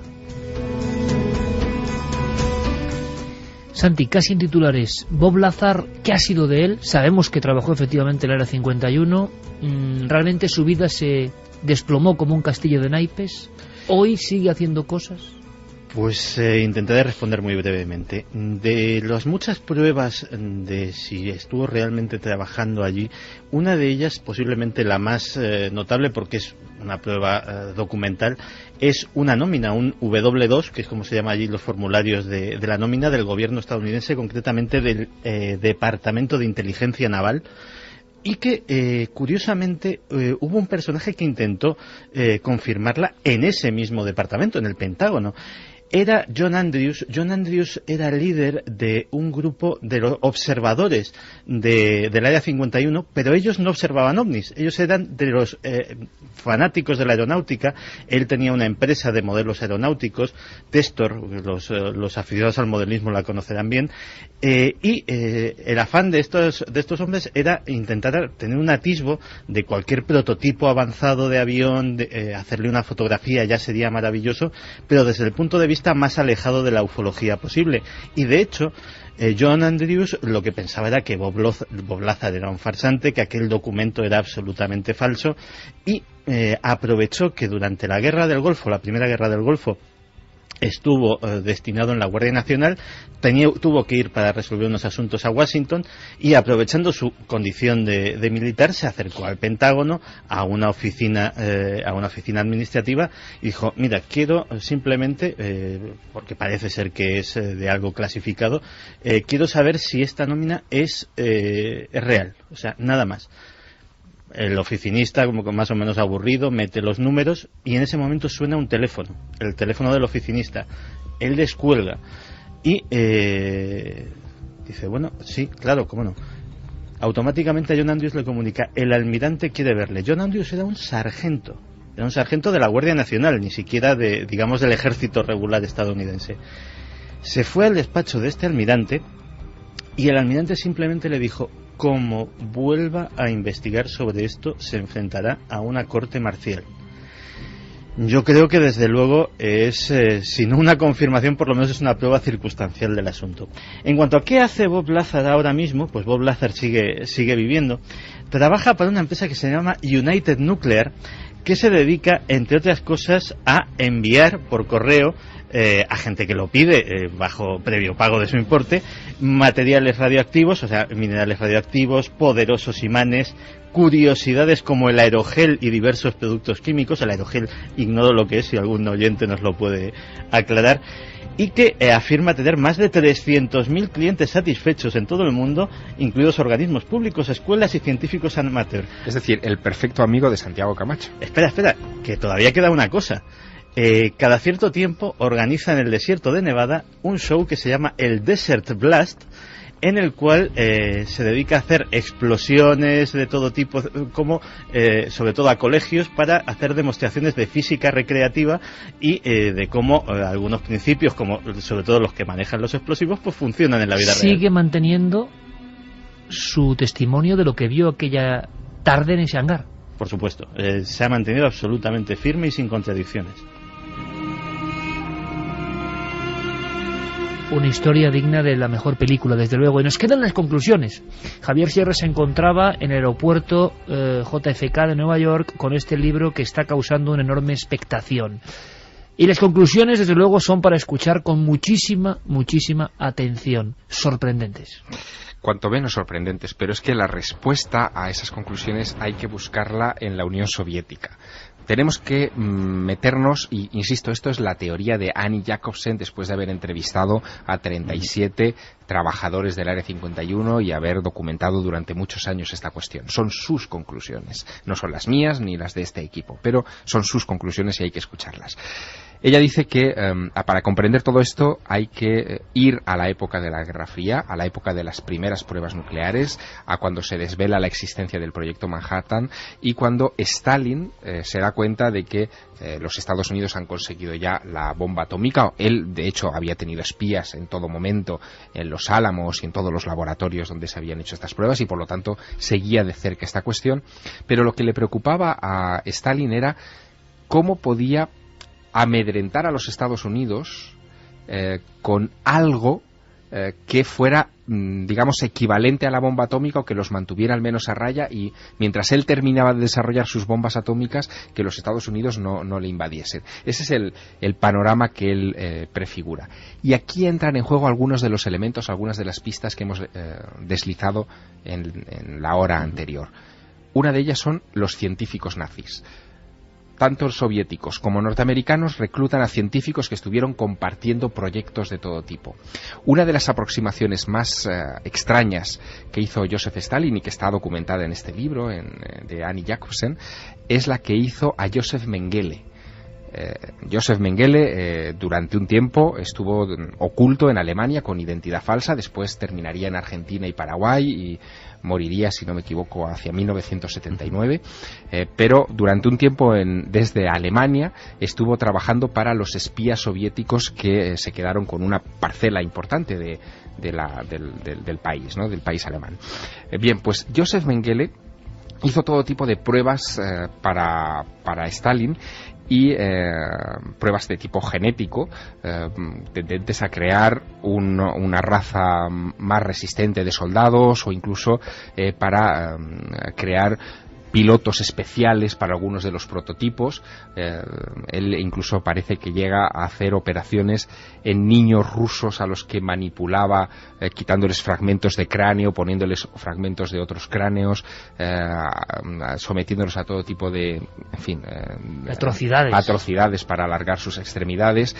Y lo que sostiene Annie Jacobsen es que Stalin, tratando de aplacar a los Estados Unidos en su avance nuclear, quiso demostrarles que podía enviar una nave suya, soviética, con ese tipo de pilotos extraños, deformes genéticamente, enviarlo al corazón de donde se estaban realizando todas las pruebas, que era Nuevo México en aquel entonces. Lo curioso del asunto es que esa nave habría sido enviada probablemente desde Alaska, según las conclusiones de Annie Jacobsen, y lo curioso de este asunto es que los Estados Unidos recuperan esos restos. O sea, enviado desde Alaska, desde el estrecho de Bering, desde esta zona concreta hasta que une los dos mundos, y enviado a el desierto de Nuevo México. Exactamente. Ese objeto se estrellaría en Nuevo México, muy cerca de las pruebas militares donde estaban Edward Teller, Werner von Braun, en fin, toda la constelación. Y ellos ven efectivamente que una nave ajena, o bueno, sí, la población ve que claro, llega y se estrella. Aquí hay un elemento que no cita Jacobsen, pero que nosotros conocemos, y es que Stalin tenía en su despacho, y eso lo sabemos ya, el Roswell Daily Record. Sí. Es decir, que el periódico que publicó la noticia estaba en el despacho de Stalin, y él es verdad que hizo un seguimiento exhaustivo del caso Roswell, y todavía no sabemos muy bien por qué. Pero si Annie Jacobsen tiene razón, el seguimiento lo hizo naturalmente porque era su experimento. Ahora bien, y viene la parte, digamos, más interesante. ¿Hizo esto Stalin porque quería repetir el efecto de la Guerra de los Mundos? Es decir, el efecto de hacer caer un objeto alienígena o aparentemente alienígena en ese lugar y desencadenar un pánico, ¿o fue una demostración de fuerza? Si fue una demostración de fuerza, la pregunta que se hace Jacobsen es ¿por qué Truman, una vez que hubo recuperado los restos de ese objeto y los cadáveres de esos tripulantes manipulados genéticamente, no los mostró al mundo para enseñar la atrocidad de la que era capaz Stalin, sino que los guarda y los convierte en secreto? ¿Por qué? Bueno, esa pregunta Annie Jacobsen se la estuvo formulando a varios de esos 37 científicos y personal militar que ha estado trabajando en el Área 51.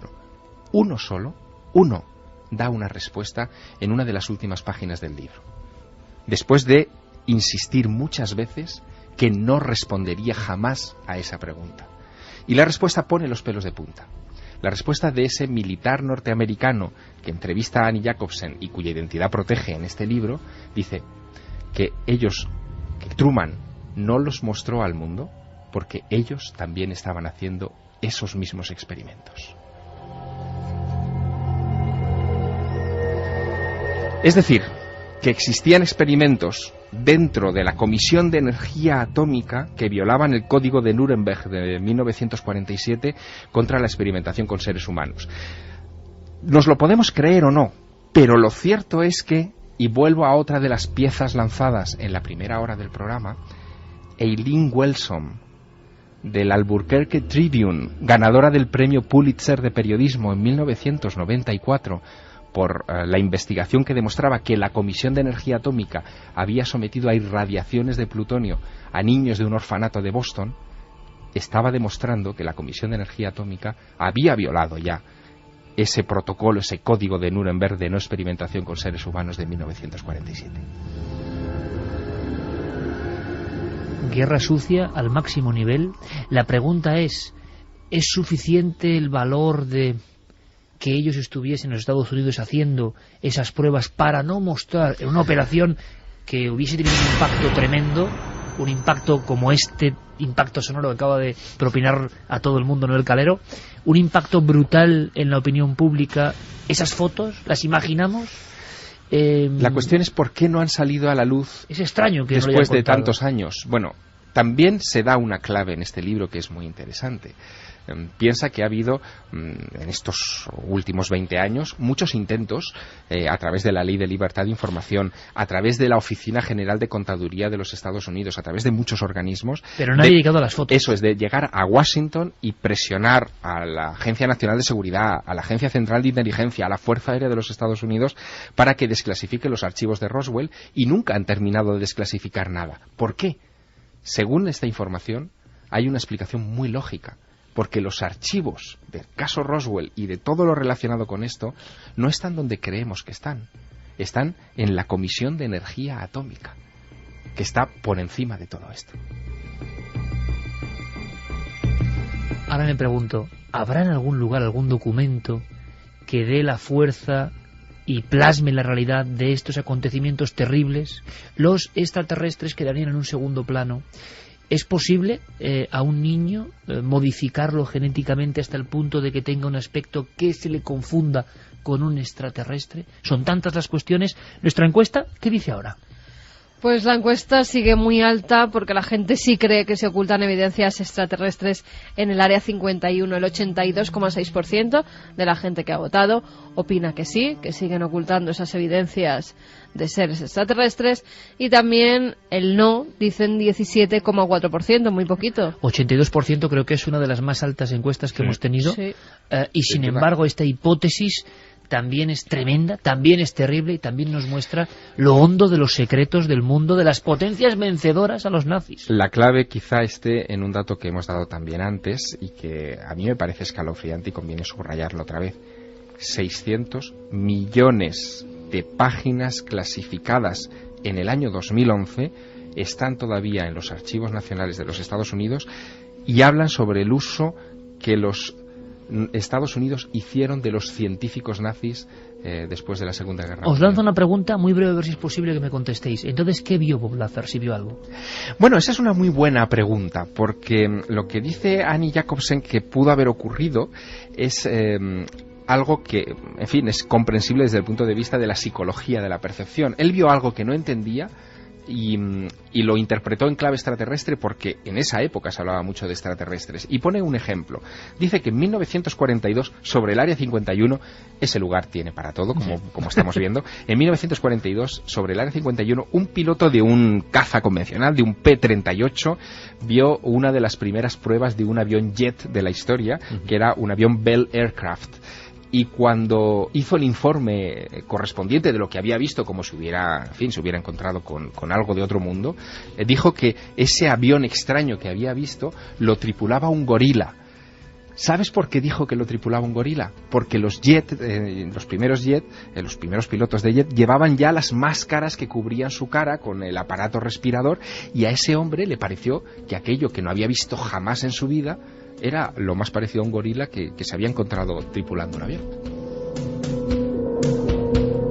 Loco o cuerdo Bob Lazar, ¿qué pudo ver? ¿Era un niño? ¿Era un ser de otro mundo? Pues vaya usted a saber, desde luego no me extraña, nos conocemos hace muchos años y sabes que respecto a Roswell y el Área 51, mi opinión siempre se había parecido más a la de Annie Jacobsen que a las hipótesis extraterrestres.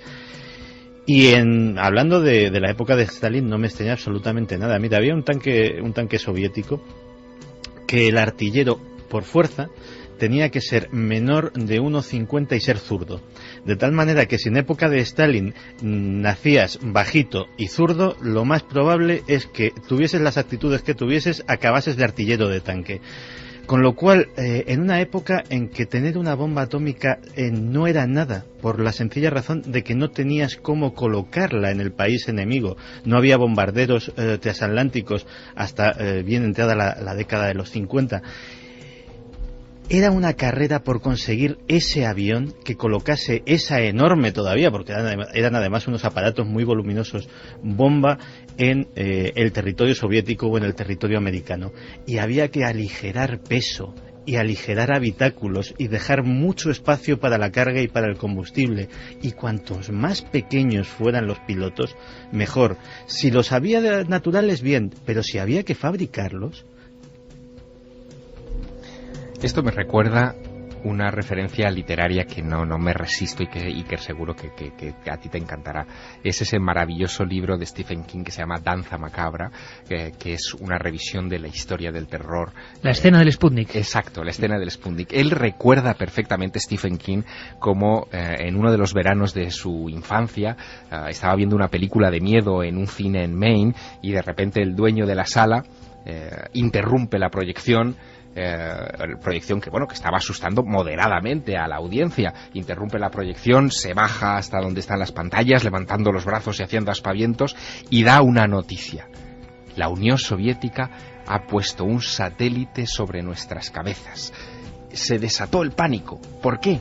Por lo que estaba diciendo Santiago, porque que la Unión Soviética hubiera puesto una bolita metálica que era capaz de sobrevolar impunemente el territorio de los Estados Unidos significaba en el pavor colectivo nacional americano que eran capaces también de colocar una bomba donde ellos quisieran. Y una cosa más, Javier. La gran pregunta es si ese operario del Área 51 ha confesado en la últimas páginas de este libro, que ellos estaban haciendo lo mismo. Ese haciendo lo mismo significa que también utilizaron a menores y a niños en naves que fueron propulsadas a algún otro lugar. En Alaska, a la inversa, ¿habrá habido algún acontecimiento de aeronave o de experimento desde el otro lado? Algunos de los casos de la Unión Soviética antigua donde caen artefactos que se estrellan y quizá también hay en algunos de ellos referencia de tripulantes tienen que ver con la contraofensiva. No lo sabemos y probablemente todavía tardaremos algún tiempo en saberlo. Décadas, quizá. Quizá décadas.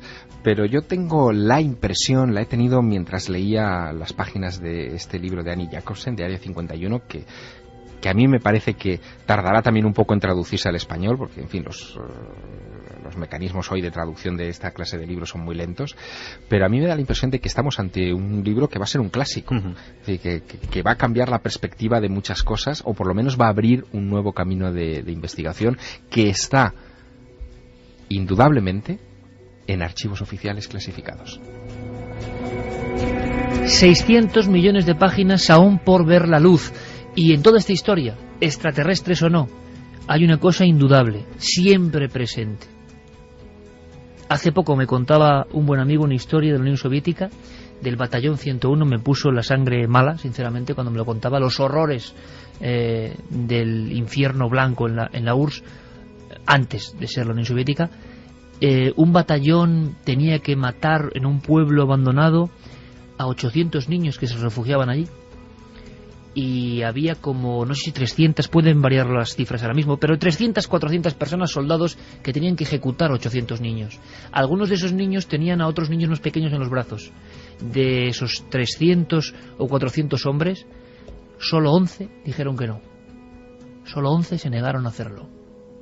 Es decir, en todas estas historias, el espejo hondísimo, profundísimo, oscurísimo del alma humana en muchas ocasiones. Porque hay extraterrestres o no, si había niños, si había experimentos, si había seres que inocentemente han sido irradiados sin saberlo, nos muestran el espejo dantesco de esta especie en muchas ocasiones, por encima de cualquier secreto.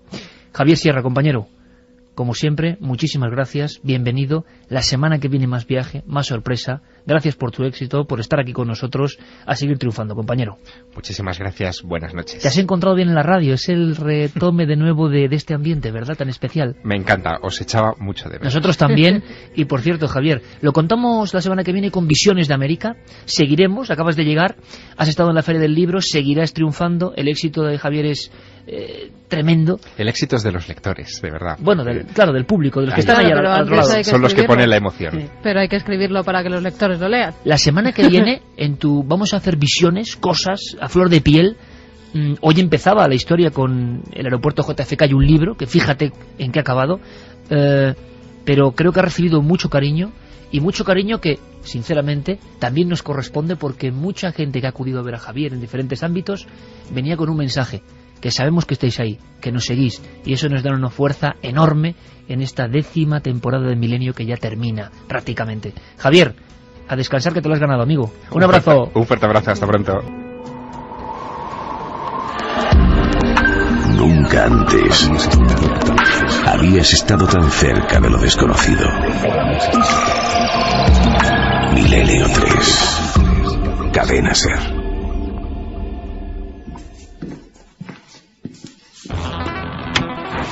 Alternativa 3 era un episodio más, un capítulo de una serie de mucho prestigio en Inglaterra que se llamaba Informe Científico.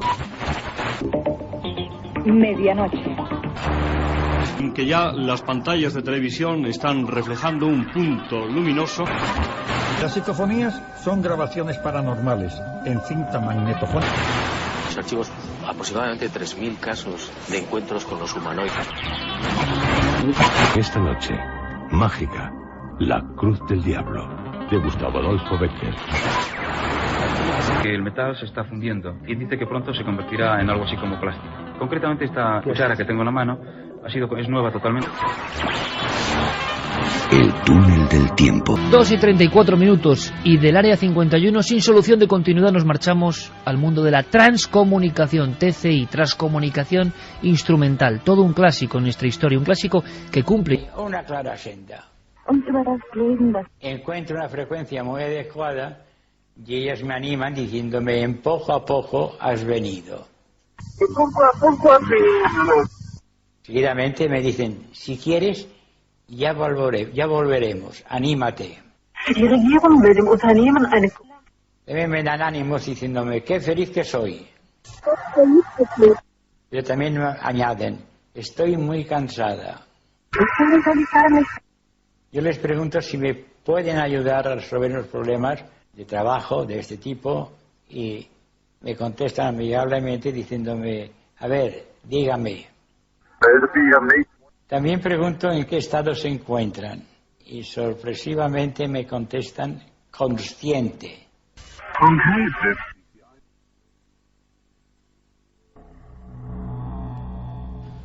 Ha causado también bastante perplejidad, porque algunas voces son muy claras. No, la verdad es que en aquella época Sinesio fue uno de los pioneros en utilizar los ordenadores para el tema de la transcomunicación. No conocía yo estos documentos. Sí que me dejó muy impresionado en su día por plantear uno de los experimentos más ingeniosos sobre otra forma de transcomunicación, que es la Ouija. Sinesio utilizaba el ordenador y una serie de sensores para hacer tableros de Ouija ciegos, es decir, tableros de Ouija en los cuales no figuraban las letras eran colocadas al azar y solamente el ordenador sabía a qué letra correspondía cada cuadrícula. La gente que estaba reunida no, solo veía unos cuadraditos, todos en blanco, sobre los cuales se movía el vaso. Y lo realmente meritorio es que en aquellas sesiones conseguía también mensajes.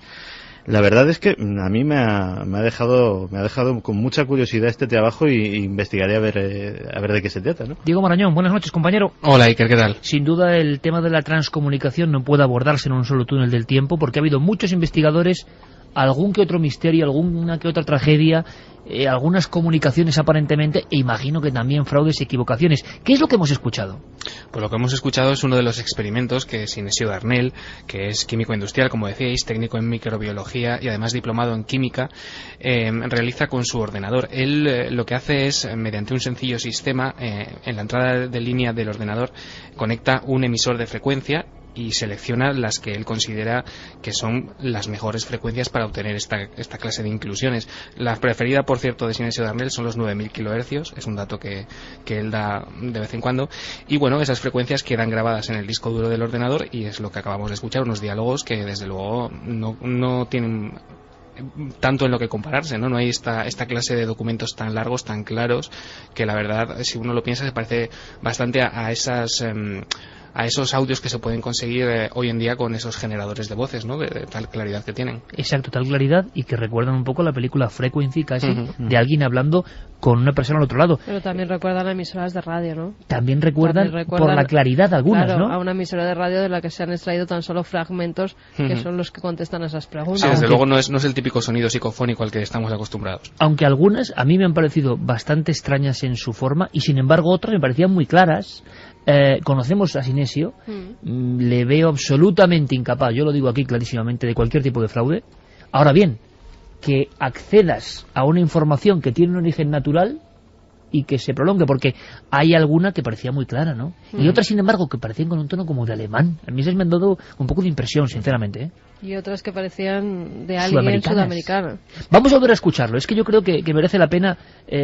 Vamos a centrarnos hoy casi en la figura de Sinesio, si os parece. Ya hablaremos de más transcomunicación en futuros túneles del tiempo, merece la pena, era mucho más largo el asunto, pero vamos a centrarnos en Sinesio porque tiene mucha enjundia. Escuchamos de nuevo el documento y además quiero saber vuestra opinión. Es que es algo extraño, conocemos al bueno de Sinesio, sabemos de su honestidad absoluta, de quizá la persona que más horas ha estado grabando y pionero en la explicación de todo esto. Tiene un peligro, ¿eh?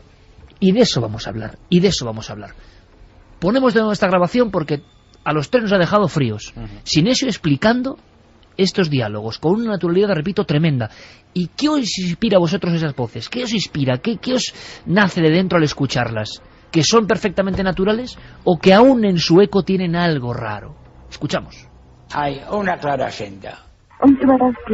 Encuentro una frecuencia muy adecuada y ellas me animan diciéndome en poco a poco has venido. Poco a poco has venido. Seguidamente me dicen, si quieres, ya volveremos, anímate. También me dan ánimos diciéndome, qué feliz que soy. Pero también me añaden, estoy muy cansada. Yo les pregunto si me pueden ayudar a resolver los problemas de trabajo de este tipo y me contestan amigablemente diciéndome, a ver, dígame. También pregunto en qué estado se encuentran y sorpresivamente me contestan consciente. Algunas parecen muy claras y otras parecen directamente de una emisión de radio. Y otras, sinceramente, se asemejan a esas subidas y bajadas de ondas, que luego se reinterpretan por el ser humano. Claro, que se reinterpretan haciendo una frase, aunque yo en algunas no las tengo tan claras. Hay algunas que sí que se oyen perfectamente, incluso puedes distinguir cuál es la voz femenina, cuál es la voz masculina, en qué tono lo dicen, pero hay otras que sí que parecen unas ondas que luego Sinesio ha reinterpretado como un mensaje. Porque, Diego, lo importante es que Sinesio cumple todos los parámetros del investigador de transcomunicación. Va experimentando con los diferentes elementos que tiene a su alcance, la historia de Germán de Argumosa, de otros, el magnetofón, y poco a poco la técnica le va dando más herramientas. Pero también ocurre, como le pasó a Jürgenson y tantos otros, el aislamiento envuelto de tecnología, de nuevas posibilidades, y él llega a decir a los diferentes programas de radio, a que ha sido entrevistado muchas veces, que las voces son, y esto es un parámetro que varía respecto a los principales pioneros en la investigación. Muchos creen que la psicofonía es algo ajeno completamente al experimentador, por lo menos que no interactúa, sino que captamos, que casi como con un cazamariposas en el tiempo, robamos unas frases. Pero Sinesio afirma incluso en cierto momento, Diego, que estas voces guían al experimentador, van dándole pautas. Sí, exacto. Sinesio es una leyenda viva, ¿no? Lleva varias décadas de indagaciones, de análisis en su laboratorio, no solo con las psicofonías, también con las psicoimágenes. Es, como decís, muy estricto, muy riguroso, y es cierto que en 1993 le comentaba a Andrés Averasturi en el histórico programa En los límites de la realidad, en Antena 3, que las voces de alguna manera le guiaban o le daban pautas de cómo mover, de cómo alterar esas frecuencias. De hecho, él recuerdo que afirmaba que que tenía una que le decía exactamente baja el decimal, era lo que sonaba en esa psicofonía, y pues haciendo caso a esas órdenes o a esas pautas que las voces le daban, conseguía mejores resultados, ciertamente. Escuchamos a Sinesio. Es como si el investigador en cierto momento, yo creo que sufre un shock importante en los años 90 con la llegada de la informática acoplada al sonido. Ahí todos los investigadores que están en este tema creen que es una autopista de nuevas posibilidades, y habla con esta rotundidad. Es las voces, son las voces las que guían, las que dan datos, las que poco a poco van siendo un poco, de alguna forma, manual de operaciones del investigador en transcomunicación. El fenómeno está sobradamente demostrado. Ya no se trabaja con magnetofón. Hoy día se ha llegado a la psicofonía dialogante con utillaje muy complicado. Pero lo más curioso de todo es que ellos mismos, y digo ellos entre comillas, porque nos te van indicando el tipo de aparato, las horas más adecuadas, si aquel aparato, aquel micrófono no les sirve, te van indicando el perfeccionamiento del utillaje para llegar a unas comunicaciones más perfectas. Y hoy se mantienen conversaciones que duran pues minutos, 7, 8, 9 minutos de pregunta-contestación, pregunta-contestación. Diálogos entre el operador investigador y la causa que sea. Yo creo que todo eso se ha desvanecido un poco, o es mi impresión, que tuvo ese boom en los 90 y que hoy no sé si se ha avanzado, o desde luego todo esto no se ha hecho muy público, ¿no? ¿O sí? Diego. No, yo creo que en ese sentido, creo que el máximo exponente de esta clase de diálogos tan extensos y desde luego haciendo caso a las voces ha sido Sinesio Darnell. Creo que quedó en ese punto, como dices, supongo que fue un shock la introducción de la informática aplicada al campo de las psicofonías, y yo creo que las nuevas investigaciones no van precisamente por ahí. Vamos a escuchar un fragmento que de verdad creo que es como un mazazo por la fuerza que tiene. Siempre hay psicofonías que marcan un antes y un después. Una de ellas decía, si no me equivoco, oiga. En muchas historias de investigadores, la primera psicofonía es como una llamada de alerta, como casi un descolgar el auricular al otro lado. Y esto ocurre, y Sinesio lo contaba, también con mucha corrección y mucha naturalidad. ¿Por qué es importante esta psicofonía para él? Oiga. Es una voz que haciendo, mientras estaba en marcha el ordenador y mientras yo hacía pruebas de unas conexiones, entra una voz que con mucha claridad llama mi atención diciéndome oiga.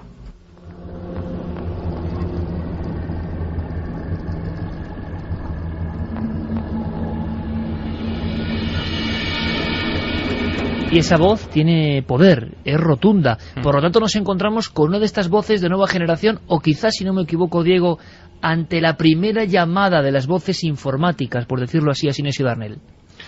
Probablemente sea una de las primeras inclusiones que Sinesio Darnell obtuvo por ordenador. Además es una psicofonía histórica porque se incluyó y se hizo muy famosa al estar incluida en la cinta de cassette que se regaló con el número 2 de la revista Más Allá en abril del 89, y años más tarde, en julio del 98, con aquel famoso CD que apareció con la revista Enigmas. Como tú dices, es como si alguien al otro lado, sea quien sea esté donde esté, descolgase una especie de teléfono y le diese paso, ¿no?, al investigador.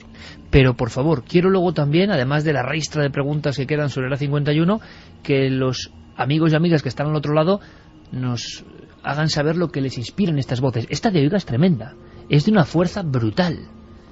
Aparece a final de los 80 en los primitivos ordenadores entonces de Sinesio Darnell. Es como una llamada de atención. Es clarísima. Oiga.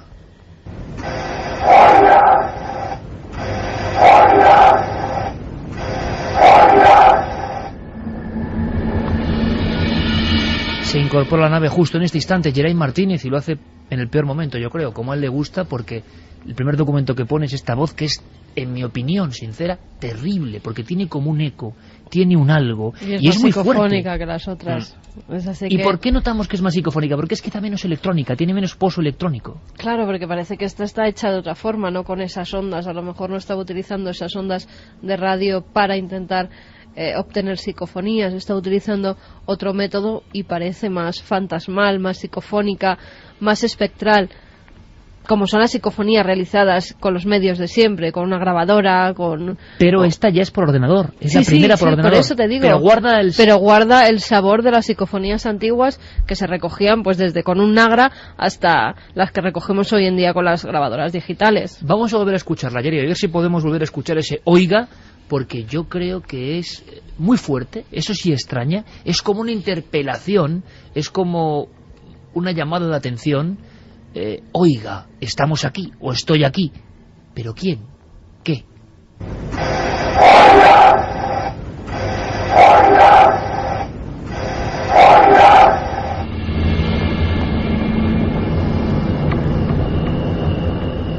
Sinesio es el ejemplo de un hombre consagrado a una tarea, yo creo que ingrata. No me imagino el eco que tuvieron sus pesquisas en el mundo de lo intangible, de lo prohibido absolutamente, siendo él un científico. Y rompiendo una lanza, porque además conocemos a Sinesio y le mandamos un fuerte abrazo, porque el hombre ha tenido sus achaques, es un hombre ya muy veterano, y hemos podido compartir más de una comida y más de una charla con él. Y es un hombre que cree en lo que hace, pero que eso es paulatino, poco a poco va estando convencido de que esa realidad traza contacto con él, y eso, como decía antes Carmen, suele ser peligroso en la transcomunicación instrumental. Aquí viene una de las explicaciones, o uno de los argumentos, para una de las voces clásicas de la historia de las psicofonías españolas, de esas de grabadora, antes de los ordenadores, pero que corresponde a Sinesio Darnell. Y es que poca gente sabe desde luego mucha de Argumosa o de otros investigadores. Darnell ha quedado más en la sombra, más de laboratorio, más silencioso quizá. E incluso algunas de sus psicofonías sí que han sido atribuidas, por ejemplo, a Germán de Argumosa. Yo me he encontrado en algunos libros y en algunas webs que, por ejemplo, esta que vamos a escuchar se la atribuyen a Argumosa cuando en realidad la obtuvo Darnell. Claro. Es que ha habido incluso cambio de papeles, creo que de forma inconsciente, ¿no? Sí, claro. Argumosa era el famoso contador de las historias y muchas veces las voces pertenecían a los experimentos de Darnell. Y sin duda esta es absolutamente escalofriante y clásica. ¿Pero cuál es su historia? Diego, ¿cuál es su historia? Pues la historia la cuenta Sinesio Darnell en el programa Fuerzas Ocultas de Televisión Española en Hombre, con Juan José Plans, ni más ni menos. Exactamente, con Juan José Plans. Y es una psicofonía que él graba junto con sus alumnos. Hay que decir que Sinesio Darnell, además de investigador de transcomunicación, es profesor. Y, los alumnos incitados por la curiosidad, ¿no?, que les produce esta actividad de su profesor, le incitan a hacer esta grabación en un cementerio y, Sinesio lo contaba. Bueno, qué interesante y qué maravilloso hubiera sido tener un profesor como Sinesio Darnell, ¿no?, que en las prácticas te hacía ir a hacer alguna que otra psicofonía. Desde luego no está nada mal. Bueno, algún profe de periodismo que se anime. Claro que sí. Que lleve a sus alumnos. Pero Sinesio lo hacía, en este caso, casi obligado por ellos. Habían encontrado un sitio donde al parecer o pasaban cosas o se contaban historias. Yo creo que Sinesio Darnell no se esperaba, ni en el más lóculo de sus sueños, encontrarse ahí precisamente una de las psicofonías más tremendas. Primero él lo explica con detalles. Esa para mí es una de las psicofonías que más me ha impresionado. Hice exactamente yo qué hago aquí. Y estaba y vuelvo a repetirlo, me vi forzado porque casi me llevaron a rastras unos alumnos a hacer un pequeño ensayo en un cementerio, un pueblecito pequeño. Hicimos el análisis sonográfico y desde luego no aparecen las características de una voz humana. O sea, no fue realizada por ninguna garganta. Decía Darnell a Juan José Plans en su día, no estaba realizada por ninguna garganta. Es una declaración fuerte, no sé si se habrá podido comprobar esto o no, pero lo que sí sé es que generaciones enteras de seguidores del misterio nos hemos estremecido con esta voz, porque esta sí que es de un niño, yo creo que es clarísima, se ha puesto decenas de veces en la radio española, pero ahora sabemos, gracias a Sinesio, que fue en un pequeño pueblecito en la provincia de Barcelona y que allí con los alumnos, con más personas, surgió esta voz. Y es que es la voz, siempre la escuchamos así, de un niño que parece perdido y que muchas veces Argumosa en su selección de voces a veces la llevaba también, y entonces claro, había esa confusión, pero era de Darnell. El niño decía como al éter, como perdido, como sin saber por qué estaba ahí. ¿Y yo qué hago aquí?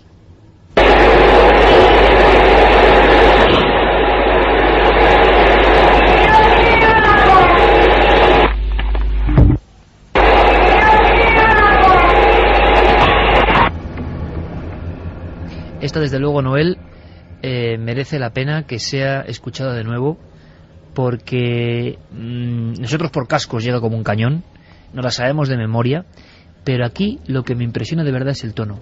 ¿Cómo se hace esa voz? ¿Cómo se falsifica? Y por supuesto no estoy diciendo que sea falsa. ¿Cómo alguien queriendo hacer esta voz con ese tono, con ese dramatismo, con esa cadencia infantil y con esa angustia, cómo se hace esto? Yo no sé lo que es, pero ¿cómo se hace si es que se ha hecho? ¿Y yo qué hago aquí?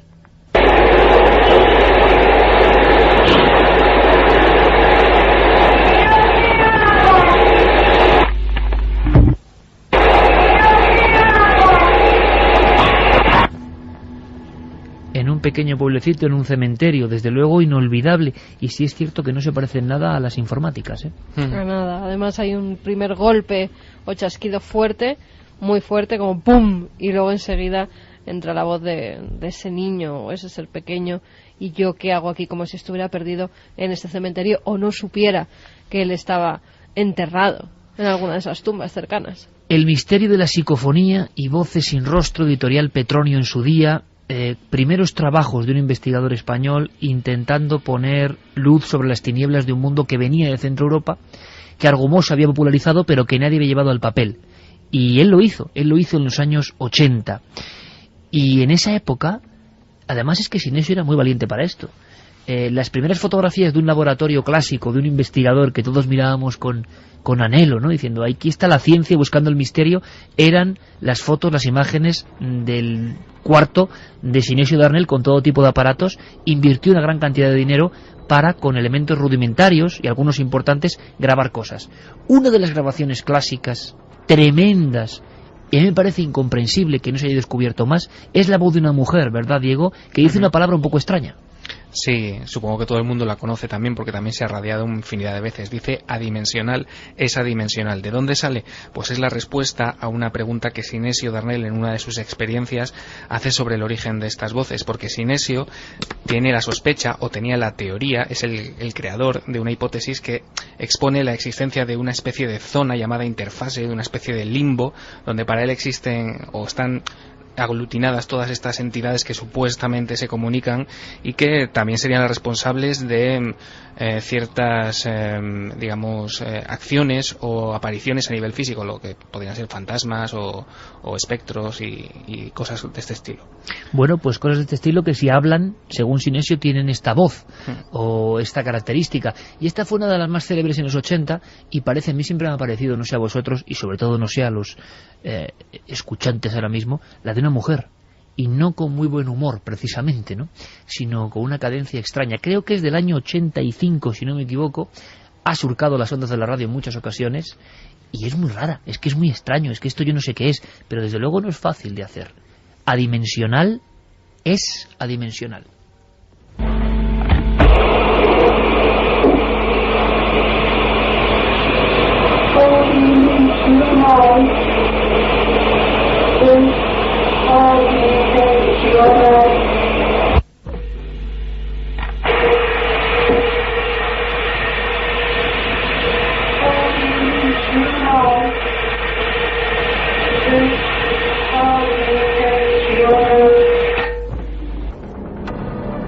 ¿Cómo suena esta voz tanto tiempo después? Pues suena fuerte, pero parece que suena como si estuvieran poniendo en cámara, no, sería en voz lenta esa voz, ¿sabes? Porque dice las sílabas muy separadas, es como si que no digo que sea esto, pero es como si con un equipo de los que tenemos hoy en día y todos los programas pudiéramos ralentizar esa voz. Es una voz muy extraña, Santiago, tanto en contenido, en duración como en claridad, hay que decirlo. Sí, la verdad es que es una voz fantasmal en cuanto a que parece una mezcla de lamento, de voz, de si se identifica una mujer. Yo fíjate que estaba por decirle a Noel, ¿tú crees que ahora mismo podríamos esa voz acelerarla un poquito? Pues ahora mismo no, pero a la vuelta igual sí. Lo intentaremos, lo veremos, igual... Claro, porque parece que está, ¿verdad? Lo veremos.